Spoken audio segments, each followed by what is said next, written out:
விவசாய நண்பர்கள் அனைவருக்கும் வணக்கம். இந்த பதிவின் மூலமாக சுராஜ் 744 FE 4-wheel drive ஆப்ஷனோட இருக்கக்கூடிய இந்த டிராக்டரோட பல்லிங் பர்ஃபார்மன்ஸை இந்த பதிவின் மூலமாக தெளிவாக பார்க்கலாங்க.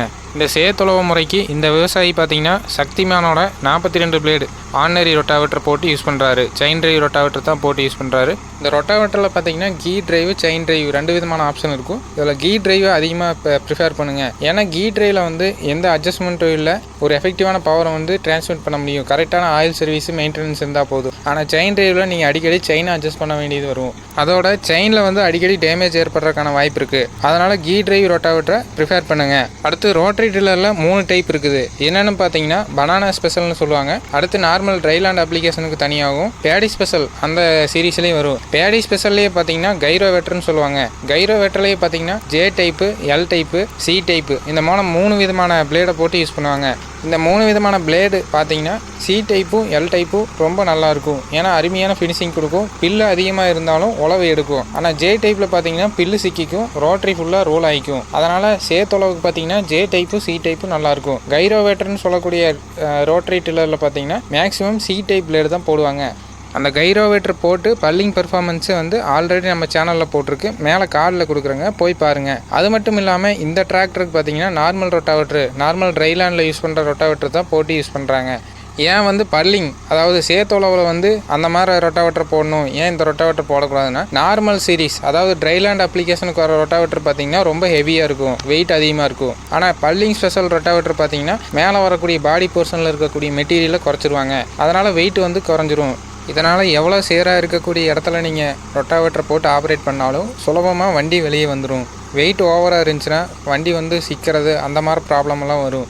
எப்போவுமே பல்லிங் ஒர்க்கு அந்த மாதிரி பேடி ஸ்பெஷல் ரொட்டாவேட்டர் போட்டு யூஸ் பண்ணுறது பெஸ்ட்டு. இந்த டிராக்டரோட ஃபுல் ரிவ்யூவை வந்து ஆல்ரெடி நம்ம சேனலில் போட்டாச்சு.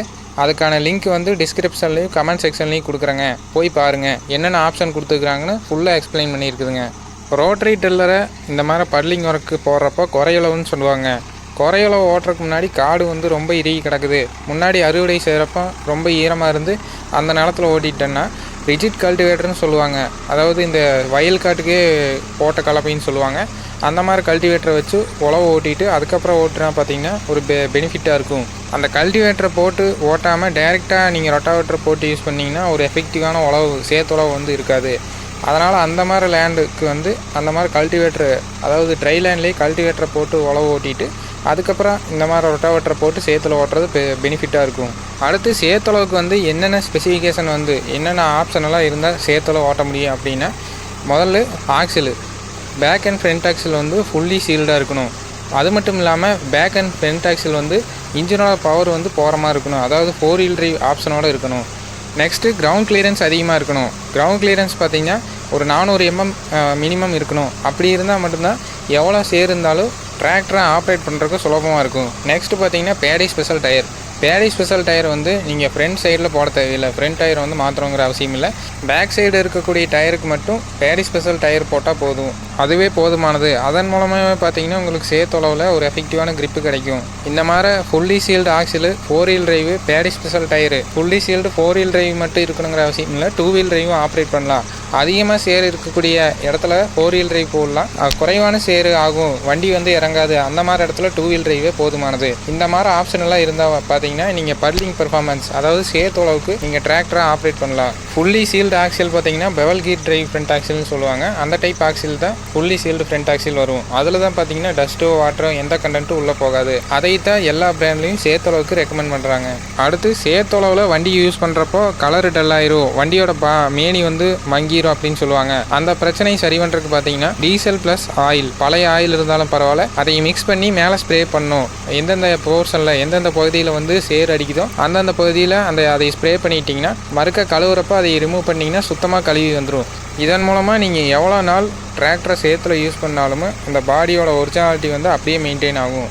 அடுத்து சேத்துளவில் பார்த்தீங்கன்னா 4-wheel drive ஆப்ஷனோடு இருக்கக்கூடிய டிராக்டருக்கு ஆஃப் கேஜியில் போடலாம். ஆஃப் கேஜியில் வந்து 4-wheel driveல எதுக்கு போடணுன்னா பேக் சைடு மட்டும் போடணும். அதிகமாக சேர் ஆகக்கூடிய இடத்துல பார்த்தீங்கன்னா ஆஃப் கேஜியில் ஃபுல் கேஜியில் போட்டு யூஸ் பண்ணலாம். அந்த மாதிரி இடத்துல கேஜியில் நீங்கள் யூஸ் பண்ணுறப்ப பார்த்தீங்கன்னா ஒரு நல்ல கிரிப்பு கிடைக்கும், வண்டி வந்து எந்த இடத்துலையும் சிக்காது. அதுக்கு தான் பார்த்தீங்கன்னா அது கேஜிஎல் மெத்தடை யூஸ் பண்ணுவாங்க.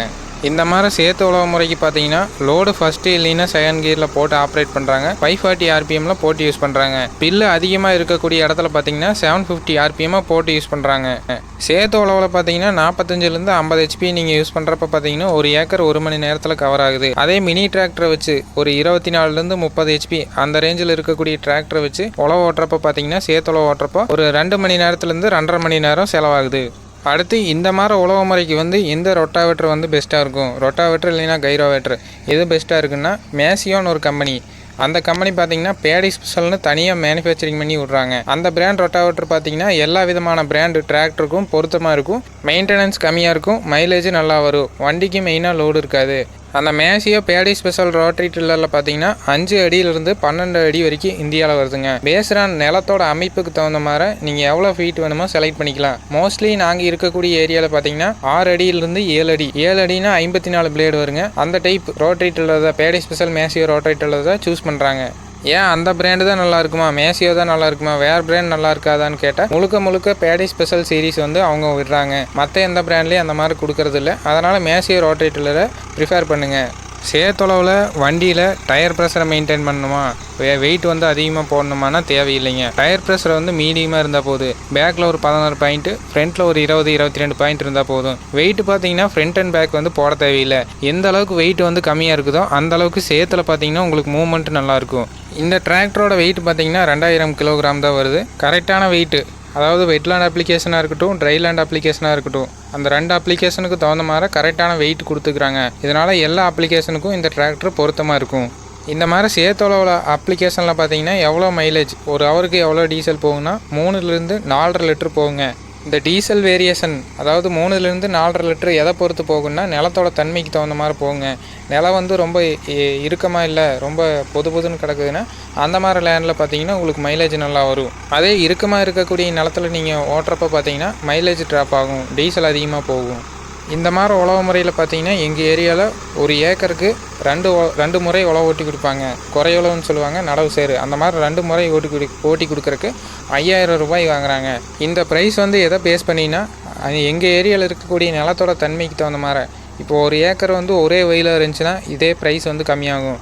இது ஒரு ஏக்கரை வந்து 4 வெயில் 5 வெயிலாக 4 பிட்டா 5 பிட்டாக இருக்கிறதுனால இந்த ப்ரைஸை ஃபிக்ஸ் பண்ணுறாங்க. அதே மாதிரி ஏரியாவுக்கு தகுந்த மாதிரி இந்த ரேட் ஃபிக்ஸிங் வந்து மாறும். இந்த மாதிரி சேத்தொளவு அப்ளிகேஷனுக்கு எந்த வண்டி சிறந்ததுன்னு கமெண்ட் செக்ஷனில் சொல்லுங்கள். இந்த டிராக்டரோட ஆன் ரோட் ப்ரைஸ் பார்த்திங்கன்னா எங்கள் ஏரியாவில் 8,40,000 ரூபாய் ஃபிக்ஸ் பண்ணி கொடுக்குறாங்க. இதே ஏரியாவுக்கு தகுந்த மாதிரி டீலர்ஷிப் வைஸ் வந்து ப்ரைஸ் சேஞ்ச் ஆகிறதுக்கான வாய்ப்பு இருக்குது. மேலும் இந்த டிராக்டர் மற்றும் இம்ப்ளிமெண்ட் சம்மந்தமான சந்தேகத்திற்கு டிஸ்கிரிப்ஷன்லேயும் கமெண்ட் செக்ஷன்லேயும் கான்டாக்ட் நம்பர் கொடுக்குறேங்க. உங்களின் சந்தேகத்தை கேட்டு தெரிஞ்சுக்குங்க. இந்த வீடியோ பிடிச்சதுன்னா மறக்காமல் சப்ஸ்கிரைப், லைக் அண்ட் ஷேர் பண்ணுங்கள்.